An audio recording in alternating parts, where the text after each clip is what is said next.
ಕನ್ನಡ ಚಿತ್ರ ವಾಣಿಜ್ಯ ಮಂಡಳಿಗೂ ಕೂಡ ಒಂದು ಮನವಿ ಪತ್ರವನ್ನು ಕೊಡ್ತಾ ಇದ್ದೀವಿ. ಅವರು ಕೂಡ ಅವ್ರ ಹತ್ರನೂ ಹೋಗಿ ನಾವು ಒಂದು ಮನವಿಯನ್ನು ಮಾಡಿ ಎಲ್ಲ ಕನ್ನಡ ಚಲನಚಿತ್ರ ನಟರನ್ನು ಅದೇ ರೀತಿ ಕಲಾವಿದರನ್ನು ಒಂದೆಡೆಗೆ ಸೇರಿಸಿ ಮತ್ತೆ ಇವರೆಲ್ಲ ಒಂದು ಸಂದೇಶವನ್ನು ಕೊಡಬೇಕು ಅಭಿಮಾನಿಗಳಿಗೆ.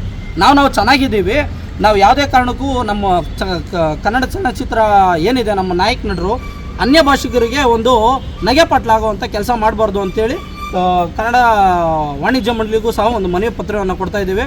ದಯಮಾಡಿ ಇದು ಎಚ್ಚರಿಕೆ, ದಯವಿಟ್ಟು ಇನ್ಯಾರೂ ಕೂಡ ಈ ಒಂದು ಕೆಟ್ಟ ಪ್ರಯತ್ನಕ್ಕೆ ಮಾಡೋಕ್ಕೆ ಹೋಗ್ಬೇಡಿ. ತಮ್ಮ ಮನೆಯಲ್ಲೂ ಸಹ ಹೆಣ್ಣುಮಕ್ಳಿದ್ದಾರೆ, ನಿಮ್ಮ ತಾಯಿನೂ ಸಹ ಹೆಣ್ಣು, ನಿಮ್ಮ ಅರ್ಧಾಂಗಿನೂ ಸಹ ಹೆಣ್ಣು.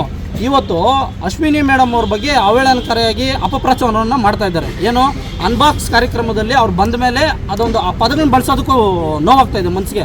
ಇವತ್ತು ಮತ್ತು RCB ಇಷ್ಟು ವರ್ಷ ಯಾವುದೇ ಪಂದ್ಯಗಳನ್ನು ಗೆದ್ದಿಲ್ಲ, ಹಂಗಂದ್ರೆ ಸ್ಟೇಡಿಯಂ ಬರೋ ಹೆಣ್ಮಕ್ಳೆಲ್ಲ ಮುಂಡೆಗಳ ಆ ಪದಗಳನ್ನು ಬಳಸಬಾರ್ದು. ದಯವಿಟ್ಟು ಇನ್ಮೇಲೆ ಯಾರೇ ಸಹ ಹೆಣ್ಮಕ್ಳ ಬಗ್ಗೆ ಆಗಲಿ, ಕನ್ನಡ ಭಾಷೆ ವಿಚಾರ ಆಗಲಿ, ನಮ್ಮ ಕನ್ನಡ ನಟರ ಬಗ್ಗೆ ಆಗಲಿ ಅವಹೇಳನಕಾರಿಯಾಗಿ ಮಾತಾಡೋದಕ್ಕಿಂತ ಮುಂಚೆ ಎಚ್ಚರಿಕೆ ಇರಲಿ.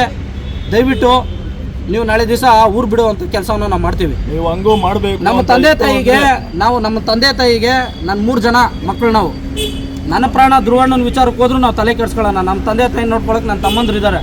ಧ್ರುವಣ್ಣ ವಿಚಾರವಾಗಿ ಪ್ರಾಣ ಕೊಡೋದಕ್ಕೂ ರೆಡಿ, ಇನ್ನು ಯಾವ ಹಂತಕ್ಕೂ ಹೋಗೋಕ್ಕೂ ರೆಡಿ. ಇವತ್ತು ಕಾನೂನು ಮುಂದೆ ಯಾರು ದೊಡ್ಡವರಲ್ಲ. ಗ್ಯಾರಂಟಿ ನ್ಯೂಸ್, ಸುದ್ದಿ ಖಚಿತ, ನ್ಯಾಯ ನಿಶ್ಚಿತ.